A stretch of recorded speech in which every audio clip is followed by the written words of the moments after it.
Hi there, and welcome to Cosmic Soul Alignment, where we go beyond the veil into the unknown. And I'm very happy that you're here for today's show, where I have two fabulous guests, Bret Hart and Kevin Konkolics, the visionary minds behind the Astral Travelers Institute. And they are dedicated explorers of consciousness and unseen realms, and with a deep understanding of astral projection, metaphysics, and multidimensional awareness, they guide seekers beyond the physical into the vast expanse of the unknown, unlocking hidden potential and expanding the boundaries of human experience. So welcome to you, Brett and Kevin. It's lovely to have you here. Thanks for having us. Thank Welcome, you. welcome. So it's all so exciting to me. So anything, metaphysical is my passion. I just can't get enough of it. And I can't wait for this conversation. But first, I want to ask you about your journey into astral travel. So, Brett, can you tell us how did you guys meet and what first led you to explore astral projection? Well, so I grew up in a very religious household. It was a very fundamentalist Christian household, and we were taught vigorously on what the truth is. That's what they would tell us, right? And I never really fully believed in it growing up. And that kind of led me later in life to wonder, okay, what is the truth? Is it something that I can find on my own? Or is it even like possible in the first place? And several years ago, around when COVID started, I got interested in the subject of astral projection, and a lot of young people around that time did too. It seemed to be like everyone's stuck at home and they're trying to search for meaning, and it became a really popular subject online. And a Discord was started around that time, and eventually I was in there. I was learning how to do it. I was able to accomplish it myself. I had a bunch of experiences. I was helping other people, and in comes Kevin, and he's going gung-ho about it, super like enthusiastic about the subject, and talking about like the things that he's learned and the things that he's trying, the different techniques, and we just kind of clicked and hit it off, and trying to develop something that makes it easier for other people to do the practice, because there's just a lot of information to go through. But basically that's how we met, and we decided to start the Astral Traveler Institute and develop a technique and guides that would help other people to accomplish the same feat. Mm-hmm. Okay. Well, firstly, to understand astral travel, right, the mechanics of it. I mean, there are a lot of people that are unfamiliar, that have never experienced, an out-of-body experience themselves. So how would you explain, Kevin, what is astral traveling? Oh, this is a great question. In astral travel, all it is, it's a skill that we can develop and what we actually inherit, allowing us to have conscious out-of-body experiences, which allows us to experience different dimensions. In this case, we call it the astral realm, which has its own laws, physics, rules that you have to abide. And it's just a really neat practice to have as a person, to experience something that's totally unique, totally different than what you see right now in what we call reality. And that's what astral projection is. Is anything out of physicality, then anything you can't experience with your physical senses, right? Yeah, Mm-hmm. yeah, because we think what we're experiencing is real, but you can have these other experiences when you go to sleep or when you do meditation or whatever technique you do to get out of body. And those experiences is just as real than what you're experiencing now, if not even realer. Like we like to say, HD, 100% vision. And it just boggles the mind. What does this mean? How does this correlate to my being and my experience in life when I'm having this altered dimension, astral experience out of body? It's just I mind know, it blows the boggling. mind. It is, it's absolutely, and I just absolutely love it. Let me ask you, Brett, your opinion. Astral traveling and lucid dreaming, is that the Mm. same thing? We get that a lot. That's like one of the Okay. biggest questions, really. And because when you describe it to a lot of people, especially people that don't necessarily believe in it or are skeptical in it, they're like, isn't that just dreaming? Or maybe that's just having a lucid dream.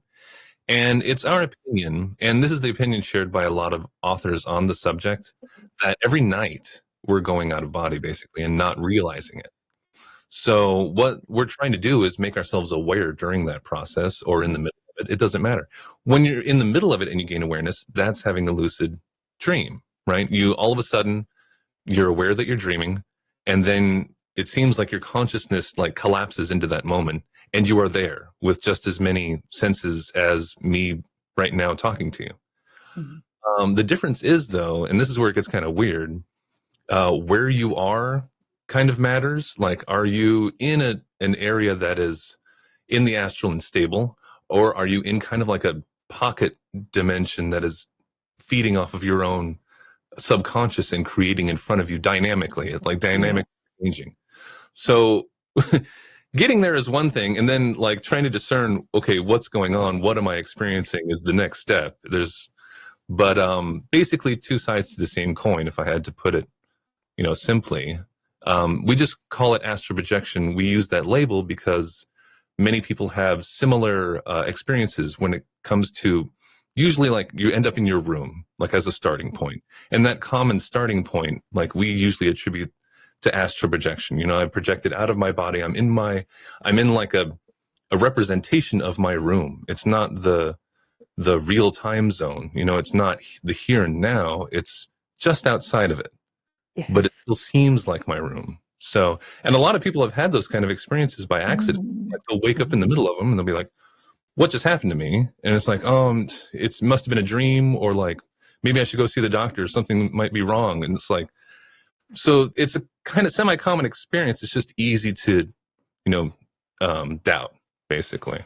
Yeah, So. I know exactly what you're talking about because I have experienced that many, many times, and it, you all of a sudden find yourself where you think you're in your bedroom, but the door's in a different place, or the chair's on the other side, or the window's on the wrong wall, and that's the subtle differences that you're talking about, right? Because we have just stepped slightly beyond our physical reality into that kind of next realm, and everything is just slightly different. Exactly.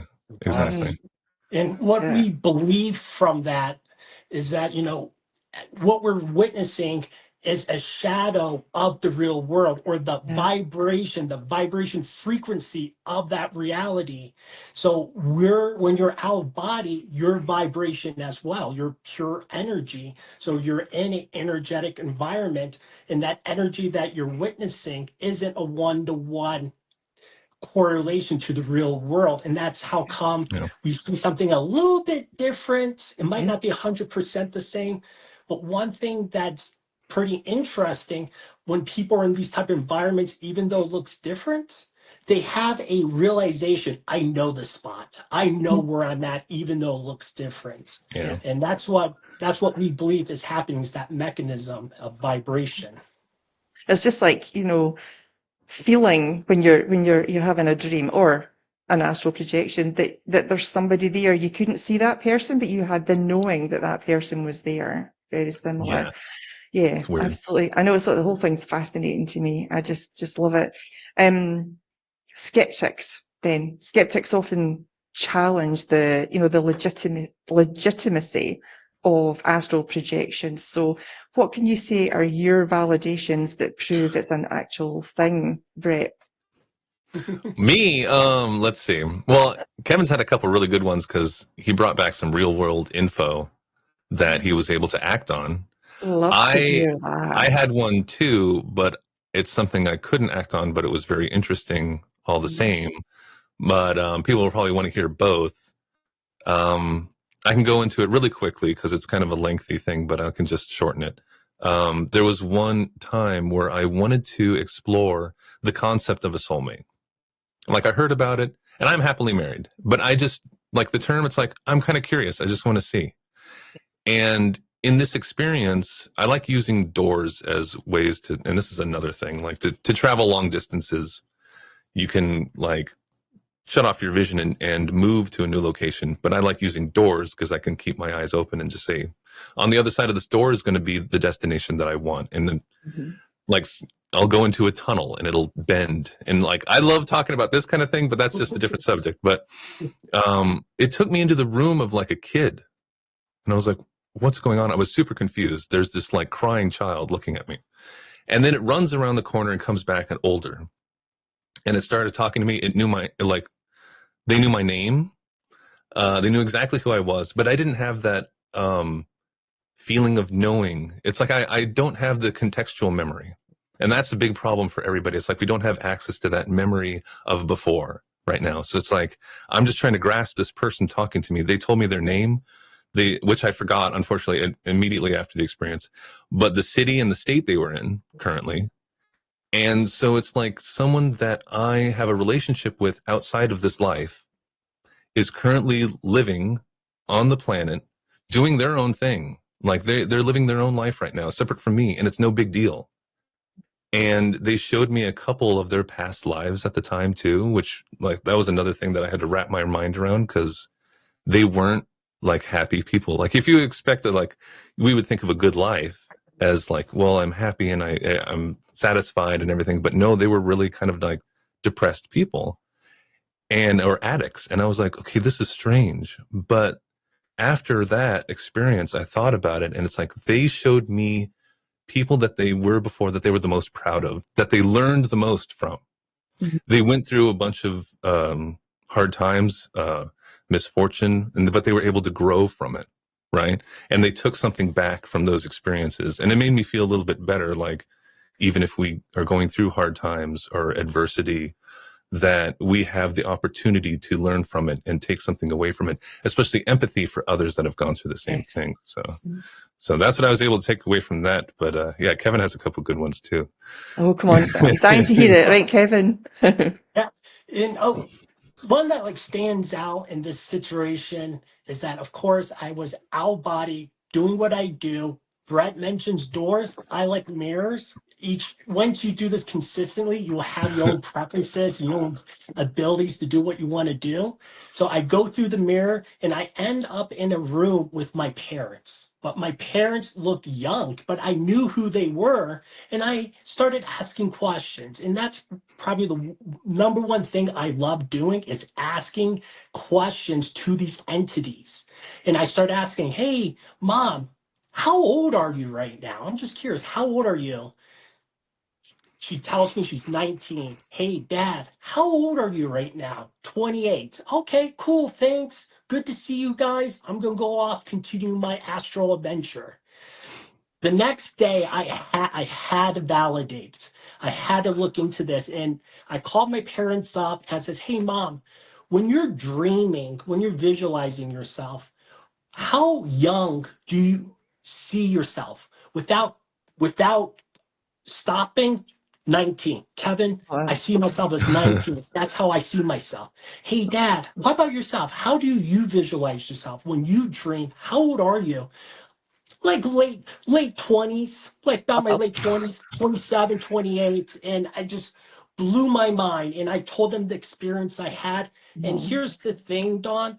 This isn't the first time I had experiences like this. I use this knowledge, this skill set to ask like my partner, my wife, medical questions, relationship questions. So I was already accustomed to understanding if you ask the right questions to the right person in this environment, you will get valid responses. But again, it's one thing to say it, but once you experience it, it's just mind-boggling. And I know it is. it's true. And it just touching really on what you said there, once you experience it, I think people are looking for scientific validation, and you can't really, because it's above the confines of science, right? Yes. I think that when you have experienced something like this, you then have that experience, you then have the knowledge, you're gaining understanding, which is creating your wisdom. And I think then that has to be your validation, because not everybody is going to experience the same thing. It's going to be completely different, but that doesn't make it not right or non-existent. once you experience it, you know, without a shadow of a doubt, right? 100%. And Yeah. Bret can attest to this. The number one thing we get from skeptics or people trying to learn, why don't you write down a number and I'm going to project and I'm going to read that number. And if I can read it, I know it's real. And going back to what you just said, Don, like that's not how some of this stuff works. No. Bret mentioned the near time zone. There's a reason for that, and there's a reason why we vibrate at a higher frequency to see an energetic environment where we're out of body. But what you mentioned on, I love it. Once you're consistent, and Yeah. that's what Bret and I's mission was to do, develop a system that's easily attainable by anyone. You start to develop discernment, experience, confidence, and now you can start to discern what's real, what's not real. Am I projecting? Am I not? But again, it's consistency. Yes. Yeah. Yeah. Doing it very regularly. Absolutely. Yes. All right. Let's talk a little bit about safety, misconceptions, challenges around astral traveling. Because there's a lot of myths, isn't there? Some believe it's dangerous. Others think that it's just in our imagination. So what are the biggest misconceptions or myths that you've encountered and probably just wish they would go away already? So how do you address them? Let's start with you, Kevin. Well, the one thing I can mention here is whatever you think, you're right. If you're going to run into a vampire, something scary, you're right. You're probably going to do that. But if you think, hey, I'm confident, I'm going to have an amazing experience with love and joy, with intention, you're also right. And that's the biggest misconception. It's mental, it's vibration, it's energy, it's intention. We already mentioned the astral realm is energetic base. Everything you see is energy. Yeah. When you're out of body, you are energy in this energetic realm. And intentions is what drives energy. Even now, in this physical world we live in, your intentions will drive what's happening to you right now and what will happen to you tomorrow. But in the astral realm, it's that same concept by 100 degrees. Yeah. So that little tension, that little intention will grow into something significant. So it's really when you go out body or during that transitional phase, you got to be positive, open-minded, and willing to be curious of what's on the other side of the veil. And if you do that, which again might take time or consistency, you will never have a quote unquote bad experience per se. You won't have an experience where there's a monster coming to get you, trying to kill you or take you away or try to jump into your body while you're out of way. Not at all. Not That at was all. one I was going to ask Yeah. you about. Yeah, because it's That's a true. big It's all one. about your beliefs and your expectations, isn't it? If Yes. you expect or you Yes. carry the worry of, oh my goodness, somebody's going to take me and snap my cord and I'll never get back into my body. If you believe that, then you're just going to worry yourself. I mean, what's the point? 100%. Exactly. Yeah. Yeah. 100%. Can I Like just attracts like, basically. yeah, very Yes. true. Just can I touch on something you said there, Kevin? You talked about the transitional phase. Are you talking about when you are separating from your body? Is that what you were talking about? Can I just ask you Yes. what your experience is of that? I find mine are very, very similar, but they're different every time. It's like Yes. a fluttering. I find everything goes really quiet, everything goes really dark. There's no chaos in my mind anymore. And then I get the fluttering. I describe it like Yes. a hummingbird's wings, and like all. I would say that physically I sense that every cell is vibrating really, really Oh. fast and really high. And then all of a sudden I feel that it's like a pop I get, and then the vibration calms down and then I seem to be off doing whatever it is that I'm doing. Do you experience something similar?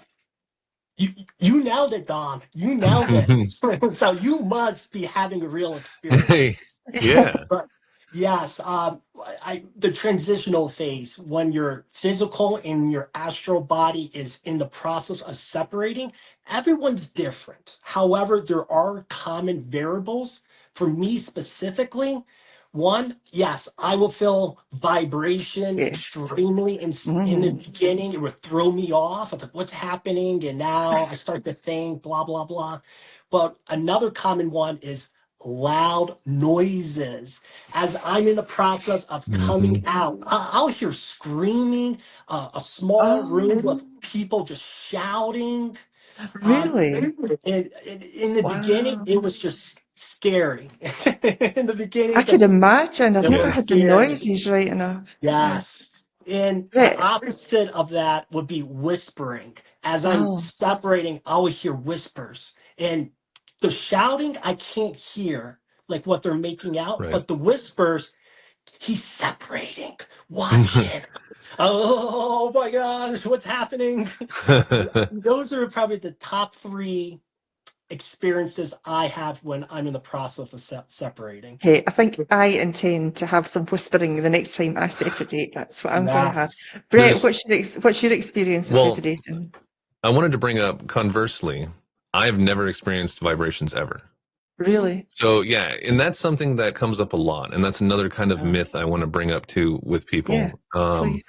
That some people, when they're new to this, they expect that they have to hit the vibrational stage in order to get out of body at all. And it's kind of like you're setting up a roadblock for your own subconscious Yeah. because you're on the lookout for something that may not come. You may have passed it and you didn't realize it, but because vibrations didn't happen, you lose out on the experience. For Yes. me, sounds, it's usually sounds. I have a weird thing with, it's like always weird noises, like the jet engine roaring in my ears, but like it's not hurting my ears. I'll hear people talking, but you can't understand what they're saying. A lot of like kind of weird tones going in and out. It sounds a lot like, sometimes it sounds like, do you remember in movie theaters when they tested the sound system, that THX? And it was like, it's like Oh, this yes. sound. Uh-huh. It's like the beginning of that. Seriously, if you look up THX sound effect, it sounds just like that sometimes, or like a radio station sound. It's like it's really random, but lots of strange noise. It's very weird, and then you'll feel like I'll feel like I'm floating. Right? It kind of has that you're in your energetic body, Yeah. and it feels different from the physical body, but it's really hard to pin down exactly the differences between it, which is strange. It's just the memory of the experiences. It uses dream recall. So if you can exercise your ability to remember your dreams better, you will remember your astral projections better, those experiences better. So, but yeah, those are my main ones. It's like I'm tumbling. That's how I'll have that kind of feeling, almost like if you've drank a bit and close your eyes and you get that kind of dizzy headed feeling, like you're kind of buzzed. That kind of feeling too. It's really weird. Yeah, a lot of collection of different things. But like you said, it's different every time. I Yes. couldn't Yes. tell you It that is it's different. exactly the same every time. There's always something strange and different. So you kind of have to just, go in without an expectation of exactly what it's going to be and just kind of let go Mhm. and experience it knowing that you will get out. Just like you did. It's like you felt the fluttering and it's like you're just like, okay, and then Just relax. automatically, you relaxed and you just automatically did it. It's a Yeah. natural process. You just exited, and then that feeling, that vibration feeling, went away because now you are in that this other space. Yeah. And that's like our advice too. Is like when you're in that moment, you need to let go and not try so hard. You just let Yeah. it do Just what it surrender to wants it. to Yeah. do. Just Yeah, relax. Go with the flow. Yeah. Yes. exactly. Yeah. So let me ask you both, when I have that separation, I'm always off down wormholes. I don't know why, but they're always different and they're always at different frequencies. I always see different colors. Sometimes I only go through one, sometimes I go through several, and every time it changes, the vibration changes and the noise Mhm. change. Do you have something similar? Do you think that's maybe going through some dimensions or Probably. yeah, Yeah. Yeah, I think you're that's how traveling I farther than I believe it have. to be. Well, because the analogy I like to use pretty often is that of radio waves. So right now we're tuned into ERTH FM, Earth, right?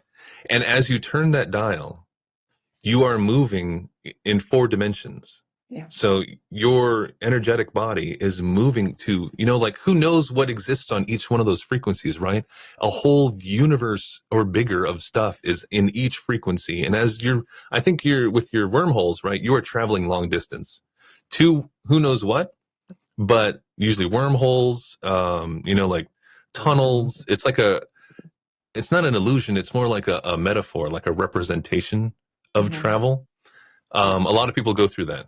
So you're not alone when it comes to that. But yeah, you just got to hold on like something's taking you somewhere. But yeah. I've been going with it, and just ending up somewhere, because just all of a sudden it stops and you think, okay, where am I? Show me around. It's fascinating and I love it. And I try to initiate it very, very regularly, but it just seems to work better naturally, when I'm not thinking about it sometimes. And I just relax it more when I'm physically tired. Okay. So are you relaxing into it and then it happens? Like, were you awake and then you lay down and then your body is falling asleep? Like yes, meditating kind of? that seems to be what it's like. Wow. Yeah. That's a direct, you're going out direct. That's pretty rare. Yeah, that's actually kind of rare. What is that? What do you mean by going out direct? So there's different methods of out of body. And the one we teach is an indirect method. Yeah. So a lot of people want to get out the way that you're doing it because it feels like you have more control, right? Like it's like, I want to go out of body now. I'm just going to go in my room and lay down and I just do it. So that's like the gold standard. Like everybody wants to be able to do that, where you're getting to a place of mind awake, body asleep. Mm-hmm. You lay down, and that's why you said it's easier to do when your body's more tired. So you're keeping your awareness active while your body is falling asleep, going into that paralysis state that everybody goes through every single night, but you are aware this time. Mm-hmm. And that's when you get that, you go through the vibration stages, you're going through that stage of separation that everybody goes through, but you're awake for it. So that is something it's hard for me. I can get close. And this is the hard thing about direct methods. Most people, like 90%, it's like close but no cigar. You start to feel kind of weird, like, oh, my body's really heavy, or I'll feel like an energy center in my chest is just going boom, boom, boom, boom, boom, and it's like, okay, all these weird effects, but you have to just relax. And for some people, it's hard to relax, and it varies. It depends on how much time it takes, right? So indirectly is methods that take advantage of your sleep cycle. So you're already you're coming in or falling into sleep where your body is already close to being into that body asleep paralysis state. Yeah. And you're just banking on being able to be aware, having a good moment to gain awareness, and then you take off from that paralysis state. But yeah, that's amazing that you're able to go out direct, because that's, for most people, really tough. So yeah, congratulations. It doesn't happen very often, but I have done it several times, which has been, and it seems to be more vivid when that happens.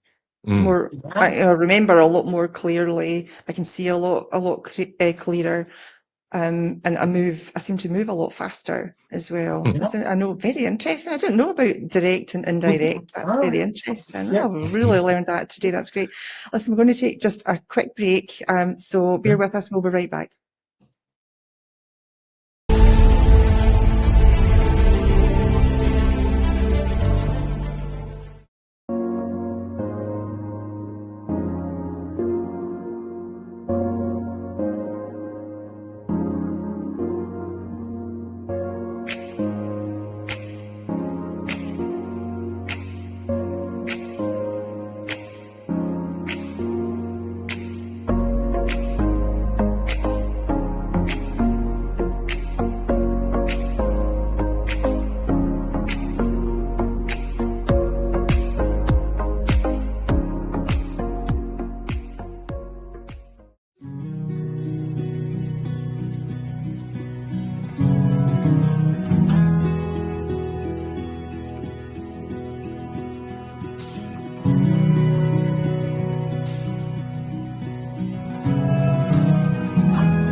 Hey, welcome back. Hey. Cosmic Soul Alignment, we have Bret and Kevin today from Astral Traveler Institute having a great conversation. So I want to jump right back in. Let's navigate a little bit the astral realms. And I know you've talked about, a couple of your experiences.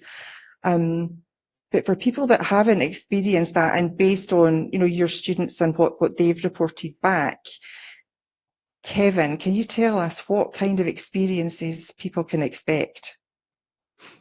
Well, when you have a conscious out-of-body experience, you're going to have an experience that is going to feel similar to the real world because what you're visualizing is real and it's going to look 100% HD vision.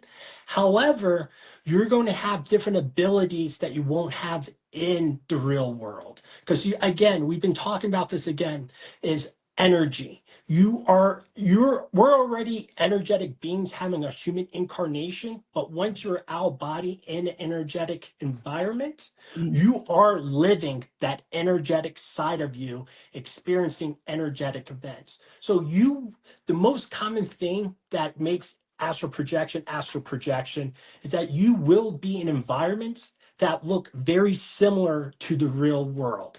We mentioned this already, might not be one-to-one. However, that is just a starting point. From there, we talked about different techniques. You mentioned like a wormhole. Bret mentioned doors. I like to do mirrors to allow you to progress in this environment.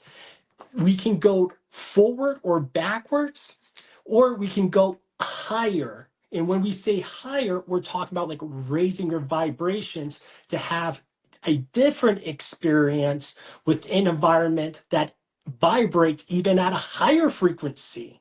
And because we're out body in this real world, this real experience, there's other beings in this environment. There's a lot of correlation when you hear psychics and mediums and clairvoyants. They're actually connecting into the astral realm. And when we die, there's a lot of talk about our souls pass through the astral realm. So you're in this environment where a lot of people are gathering information from, but you're experiencing it one-to-one, first degree. So yes, you will experience experiences with other people, astral, other entities, beings. Ask them questions, and from here you can go higher to like angelic realms or a more higher vibration realms where you are more energetic vibrating, where you have vision that's 360 around you, and you start to see beings that are just energy without a physical form. It's like playing multiplayer, like a multiplayer game. It's a sandbox, and it's your intentions, your desires, your mission. That's what's going to help guide your sandbox experience.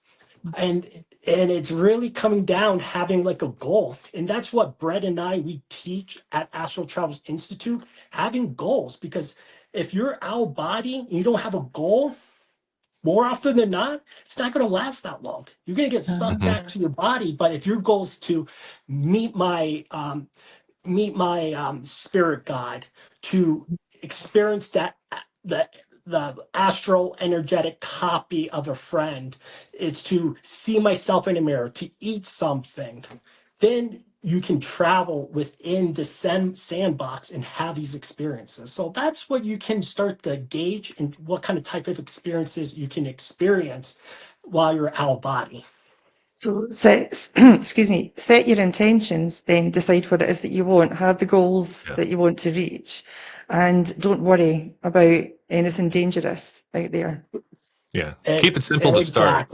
Yes. Yeah. Definitely in the beginning, like it's like, okay, I want to see my room, start simple, baby steps, right? Yes. Because you got to get a feeling for what it feels like. It feels weird. If I had to use one word, it's strange. It's very strange. But I was going to mention too, like when I began to do it, it's a spectrum. It's definitely a huge spectrum of experiences. More likely than not, it's like a kiddie pool, like you're getting your feet wet in the beginning, right? Like my first ones, I was in like, I just like cartoon drapes opened up and I could see my room. Everything was kind of blue, like it's just a blue twilight emanated from everything, even though there was no source of the light, which is like super hard to describe. Yeah. I just looked at my arm and I was like, oh, weird. And then it went translucent, my arm. And I was like, oh, whoa. And then, so I'm just right laying in my bed. And then I felt like I was watched. And this is something that can happen sometimes. Like I've had a few experiences like this starting out where it felt like something was observing me. You can just tell. It's like a feeling. Everything there runs on thought and emotion and feeling. And you can just like, okay, something's watching me. And then I remember yelling out, I was like, I want to get up. And then I hear this voice that sounded kind of like tired with me. It's like, get up. It's like, get up, idiot. And I'm like, oh, and I was just laying there. I'm like, make my arm come back. And then I woke up. There's your arm, wish granted. But Yeah. so starting off, it's kind of like that. You expect to see your room a bit often in the Yes. beginning, Yep. until you get the hang of it. And I think that's kind of by design sometimes. Mm-hmm. Like I was observed. I think we stick out like sore thumbs when we do this. It's like obvious that we're doing something. So something's coming over or your spirit guide is watching you, which I feel like is kind of like a humanitarian kind of job that they do on the side. They volunteer, like, okay, they're doing it. Yeah. Let's make sure that they don't ruin everyone else's experience by going crazy or something. But, yeah, it's just a lot of the room. I went to a lot of Earth-like types of places, and it's almost like here. It's really strange. It's like here, crowded, crazy architecture. You can fly, which feels amazing. A lot of people without any inhibitions or fear of time or death. That's what it feels like. I went to like a spring break dimension for a couple days, and that place was crazy. But yeah, it's like, and it feels nice. Like if I had to take my big takeaway from the experience, all of these experiences combined, is kind of a reduction in my fear of death. And it feels like, okay, I'm definitely, there's something more than just me. Like there's a greater sum of myself. And even sometimes I feel it. Cause like one time I was in the astral and I met my spirit guide. I had them appear before me. Poof. It was a dapper dressed black man with like a black or a white beard in like a 1920s tweed suit. And we just hugged. And when you talk about knowing, right? That a deep knowing, I had this knowing coming from me that this person is my friend and I know them. Mm-hmm. But the weird thing was I had no contextual memory of how or why I know this person. I just feel in the core of my being that they're a buddy of mine. Mm-hmm. And that's why we hugged. And it's like, I didn't even feel like the need to ask any questions for some reason. It's like, it just took over me. It's like a comfort feeling, isn't it? Yeah. Yeah, comfort. Well, I'm going to have a talk with them because right before that, I had to go through a fear test to even talk to him to make sure, like, there's fear tests sometimes to make sure you're chill enough to ride the ride, right? To make sure that you can control your emotions. If emotions can affect the space around you, then it makes sense that they want to make sure that you can control yourself if you're going to go in other inhabited areas, right? They don't want you running amok. But yeah, he did that, and then he took me to that spring break dimension and dropped me off and kind of ditched me. So I'm going to have a word with him next time I see him, But yeah, it like if your imagination can think it up, it's probably exists somewhere there. So when you talk about what experiences you can have, I mean, infinite Endless. is almost It all depends on your intentions, like I said, but also just to finalize something you had said, about there are rules, and you always get what you ask for, I think is what you said. You always get what you ask for. And I discovered that probably after about 3 or 4 different attempts, where I would go through the separation and I would be, wandering through the house, and then I'd come back into the bedroom and I'd see myself lying in bed and I'd go, oh, there's me lying in bed, flow right back into my body. And a few other times it happened, I would look at myself and I would instantaneously come straight back into my body.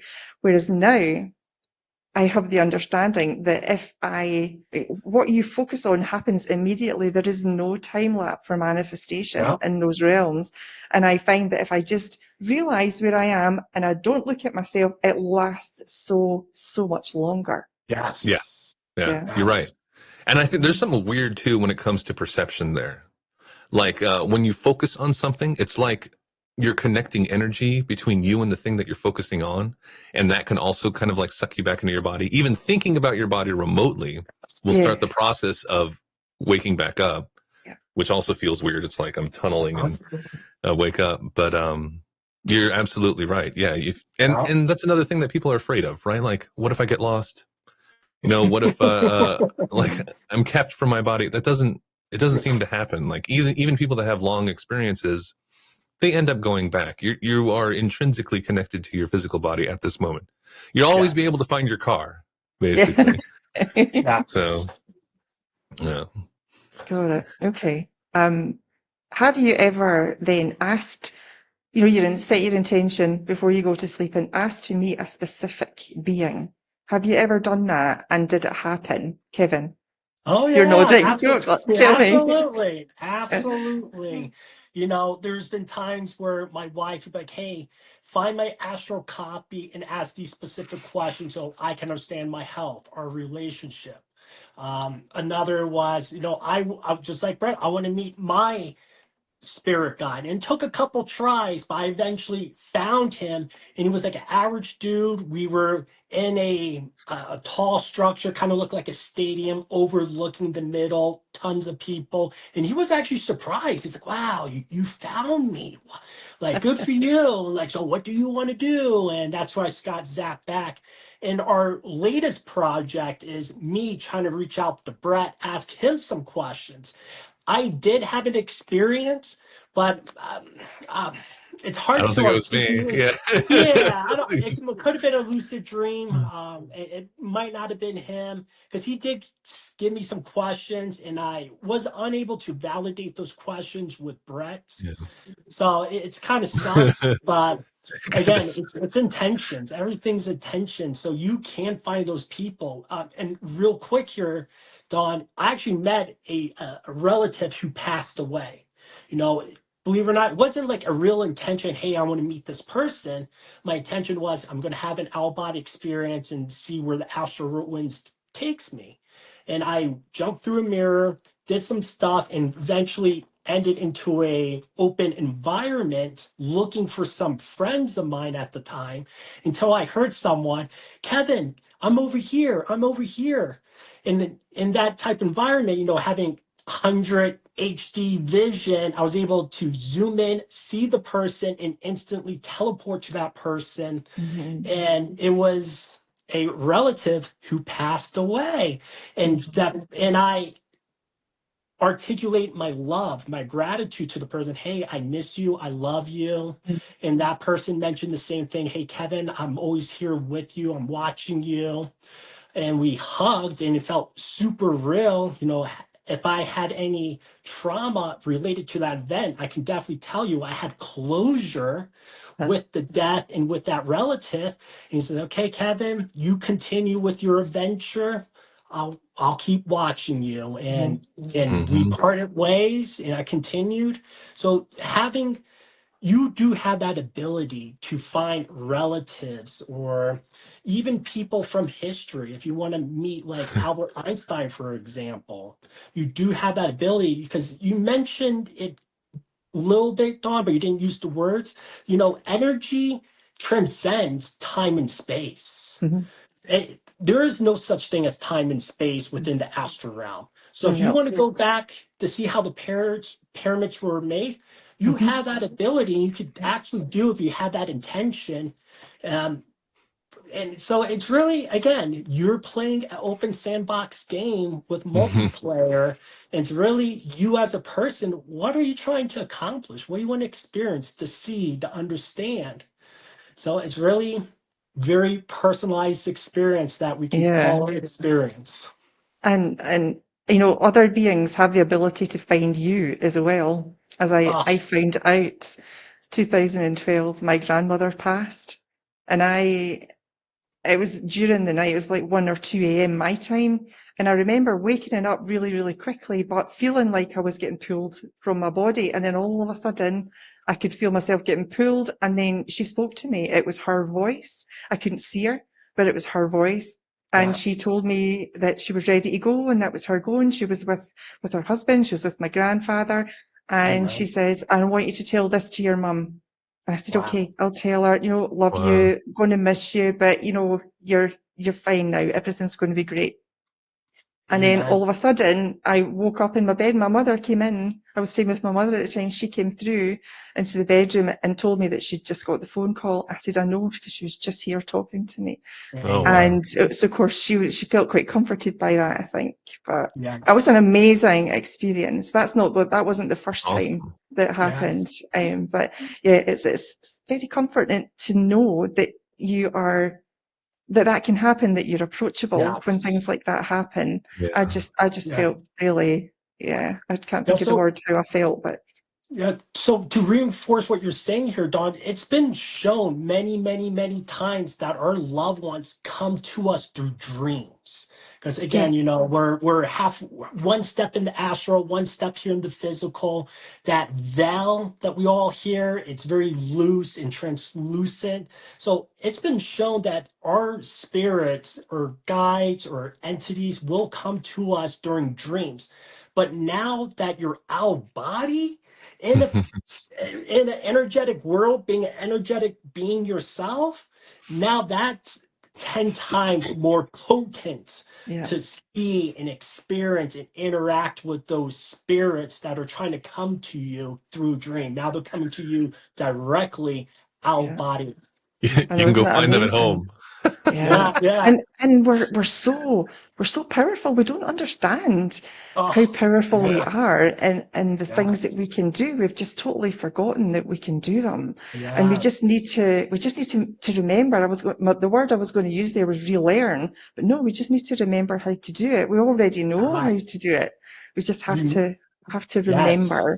that. Hmm. Remember Yeah, to remember. We got to remember. remember to Yeah, remember. Because yeah, one thing we get a lot, I can't AP, I can't project. Only specific people can project, or I need to be spiritual and meditate and clear my yeah, chakras. The thing is, you are inherent with this ability. It's a skill that you can do right now. It Yeah. has no correlation to your spirituality or to your chakras. Sure, that would help and all, but you don't need it. And yep, it's a skill you can learn, and have that ability since birth. We Hmm. are spiritual beings having a human incarnation, and yes, having a conscious out of body experience is something that we were born with, but we forgot. So you got to yeah. remember to remember. Yeah, it's an innate ability of every one of us, isn't Yeah. it? Mm. We're Yes. doing it every Amen. night. Yep. Yes, we Yes. are. Hmm. Yes. Okay. All right, we've got a few minutes left. So I know that you have something that you want to offer the viewers if they're interested in developing this. So, Brett, will you tell us a little bit about what you have available? Yes, we have a code for you, for all of your wonderful viewers, Cosmic Soul 10 on our website. If you go to astraltravelerinstitute.com, or you can check out was the QR code? Is that what they're called? I can't remember, but Yes, it's a cure. it's, it'll give you 10% off anything on the site. We also have our blueprint, our flagship course is completely free. The Wake to Projection Blueprint. It has everything you need in it as well to be able to go out of body. And with tools as well that you can download and use. So yeah, please come by. That's We want to get amazing. together a massive group of people that is able to go out of body, and then we can start working on different targets, go back in time, see if everybody sees the same thing, start correlating data, and bring back real world info. That'd be awesome. Yes. Count me in for that one. Okay, so just to finish up, we've just got a few minutes left, but for the next year, what's next for Astral Traveler Institute? What are you going to be doing? What projects are you working on? Can you tell us a little bit about that, Brett? Let's see. Well, I just put out new audio for the blueprint, and I'm working on that right now. Put it out a guided version of our bridge timer. So a timer that you use since we focus on indirect methods, you use this in the early morning. So you wake up and then use this timer, and it's supposed to wake you up in your REM period.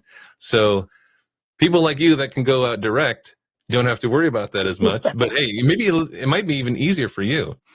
When in the REM period, you have an easier time of waking up into paralysis. So you're going to use that as a jumping off point to go out of body. So I've been working on a guided version of that to kind of let you know all the set intentions, affirmations, what goals you want in the beginning.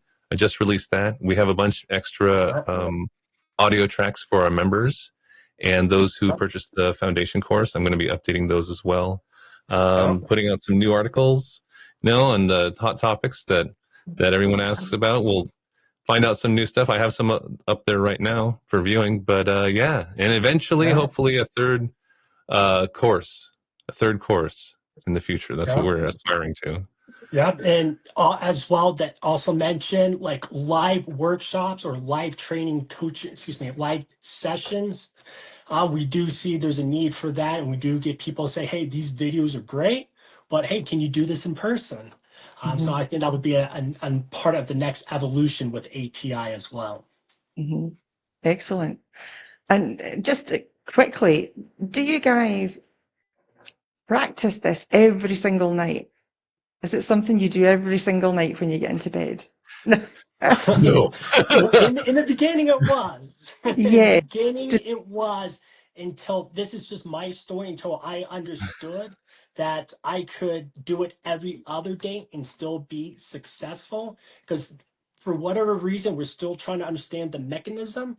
There is a energy component. So when I was doing it every day or attempting to do it every day, I did notice that my fuel, my energetic component was being depleted, which inhibit me from doing it the next day and the next day and the next day. Now for me specifically, I do it 3 times a week spread out. And I notice I have great success, but I'm blessed. I have a child, a newborn, so the sleeping and trying to do it every single night or 3 to 3, it's not consistent. Sometimes you need your sleep. Yes, but I am blessed. But when I do it, it does work, and that's a whole conversation. I find that if I stop being so determined and stop pushing, when you're determined, and I find that's resisting the natural flow. So I find if I ease, take my foot off the gas pedal and just, ride the wave, and it usually works great. I just wondered, what about you, Bret? There's a sweet spot for it. Life can definitely get in the way of this practice, though, because a lot of it, since so much of it is mental, a lot of it is kind of training your subconscious with intentions and affirmations, because, you're putting, it's still effort, right? It might not be a lot of physical effort, but you're still exercising kind of an invisible muscle. Yes. And it's just like the gym, it's like you have to put the effort in to exercise it, and then you start to see results over time. A lot of people usually stop before that happens, before they see results. But in the same vein as a muscle, if you stop that consistent, it kind of slips back down, and you start forgetting like what it was like, and then you have to get back on the horse again. So I'm kind of in that slump right now, just because you get distracted with life, and it's like you kind of forget, like what exactly did it feel like? But I know it's always there. It's just getting over that, everyone, that fear of unknown, everybody has to go through that too. Yeah. But we're also here to live as well. We're also here to have this physical experience. Yeah. That's exactly right. Yeah. So it's a trade-off. Yeah. But doing it every day, no, we don't recommend that either, because we want you to have good sleep, especially since this practice kind of like wants you to go to bed a bit early and wake up a little bit early. So it's not something you can do back to back to back. But have a couple times a week, be perfect. But at least set your intentions when you go to bed. Yes. Those intentions. Well, honestly, we're right out of time. I would love to continue talking, so I could talk to you guys for hours. I want to say thank you so much. You really brightened my day with this conversation. I've had a great time. Let's have you back if you guys are up for that. Thank you. Perfect. Yeah. Thank you, everybody, for watching. Take care and see you next time. Yep.